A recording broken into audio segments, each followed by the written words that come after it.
ఆ మధ్యన మనకి ఈ ఓటీటీ ప్లాట్ఫామ్ ఏదైతే అమెజాన్ ప్రైమ్ కావచ్చు, హాట్‌స్టార్ కావచ్చు, ఇట్లాంటి వాటిట్లో ఏమొచ్చినాయి, తెలుగు సినిమాలు ఏయైనా సరే, సినిమా రిలీజ్ కాకముందే థియేటర్‌లో రిలీజ్ కాకముందే ఓటీటీలో రిలీజ్ అయినయి ఉన్నాయి.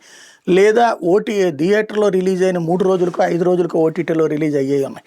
వాటిటి వల్ల ఫిల్మ్ ఇండస్ట్రీ ఫైనాన్షియల్‌గా దెబ్బతింటోందని భావించి, ఆ పైన వాళ్ళు ఒక నిర్ణయం తీసుకున్నారు. 2 నెలల దాకా బయట ఓటీటీలోకి రాకూడదు ఇట్లాంటియి. అయితే అంతర్జాతీయంగా కూడా ఇట్లాంటి పరిస్థితులొచ్చినాయి. ఓటీటీ ప్లాట్‌ఫార్మ్‌ల తర్వాత కాస్త రేట్ ఎక్కువ ఇస్తామంటే ఇవ్వడం, ఇట్లాంటి పరిస్థితులు.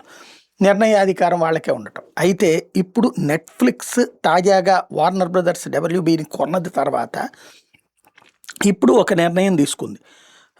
ఏదైతే నెట్‌ఫ్లిక్స్‌లో ఇప్పుడు కొనేటటువంటిది ఉంటుందో, రైట్స్ కొంటుందో, 17 రోజులు మాత్రమే ఆగుతది. 18వ రోజున ఆ సినిమా ఖచ్చితంగా ప్లాట్‌ఫామ్ మీద పెట్టేస్తుంది. అంటే నెట్‌ఫ్లిక్స్‌కి రైట్స్ అమ్మేటట్టయితే 17 రోజుల అగ్రీమెంట్ అన్నటువంటిది ఇప్పుడు ముందుకు తీసుకొచ్చింది. అది మరి ప్రాంతీయ భాషా చిత్రాలకు కూడానా, లేకపోతే హాలీవుడ్, బాలీవుడ్ చిత్రాలకా తెలీదు గానీ, 17 రోజుల మినిమమ్ లిమిట్, 18వ రోజున మాత్రం నెట్‌ఫ్లిక్స్‌లో పెట్టడానికి తగినటువంటి నిర్ణయం తీసుకుంది. అది ఏ మేరకు ఆచరణలో సాధ్యమో చూడాల్సింది.